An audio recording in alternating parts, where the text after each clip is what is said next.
এই ভারত সৃষ্টি হয়েছে অসাম্প্রদায়িক ভারত, গণতান্ত্রিক ভারত।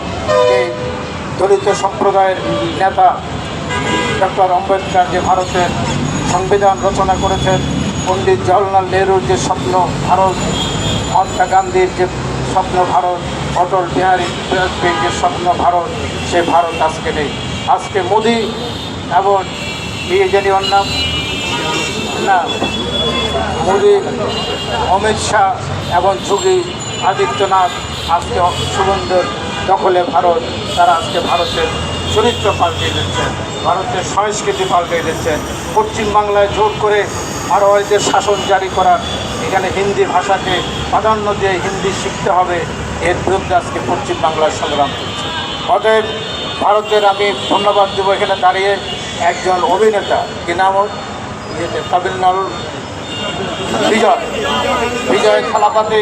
সেখানে মোদি চেয়েছেন গরু জবাই নিষিদ্ধ, কিন্তু বিজয় থালাপাতি সেখানে গরু জবাইয়ের পক্ষে হাইকোর্টে রিট করে বিজয় লাভ করেছেন। তামিলনাড়ুতে গরু জবাই হবে, সেটা হলো আজকে রায় এসেছে।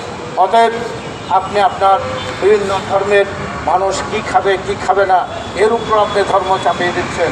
আপনি গরুকে গাভীকে মাথা বলছেন, আপনি গোমূত্র পান করার জন্য মানুষকে বাধ্য করছেন, আপনি ভিন্ন ধর্মের মানুষের মেয়েদের উপর আজকে দর্শন চালাচ্ছেন। এর থেকেই ভারতকে বেরিয়ে আসতে হবে। ভারতের জন্ম হয়েছিল যে কারণে, সেই জায়গায় ভারতকে ফিরে যেতে হবে।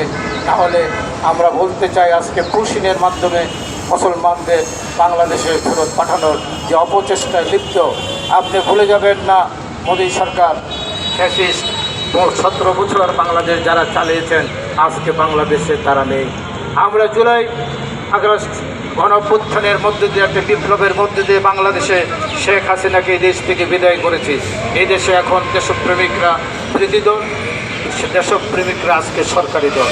অতএব আজকে বাংলাদেশের মানুষের যে ঐক্য, যে ঐক্যের ভিত্তিতে ভারত যত বড় আপনি সামরিক শক্তি হতো বলিয়ান হন না কেন, বাংলাদেশের আমরা 71-এও আমরা দেখেছি পাকিস্তান তখন এশিয়ার শ্রেষ্ঠ সেনাবাহিনী ভারত পাকিস্তানের ছিল, তাদেরকেও আমরা পরাজিত করেছি। অতএব আমাদের এই দেশকে আমরা রক্ষা করার জন্য আমাদের 18 কোটি মানুষ আজকে ঐক্যবদ্ধ। তাই এখানে পুশিনের চেষ্টা করবেন না।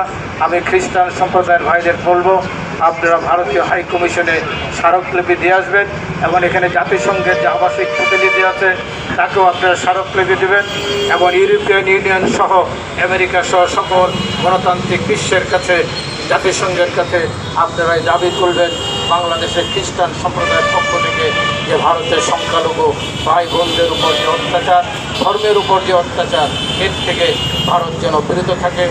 আমরা এই কথাটুকু বলেই আজকে আমি আমার বক্তব্য এখানে শেষ করছি। আল্লাহ হাফেজ। বাংলাদেশ জিন্দাবাদ।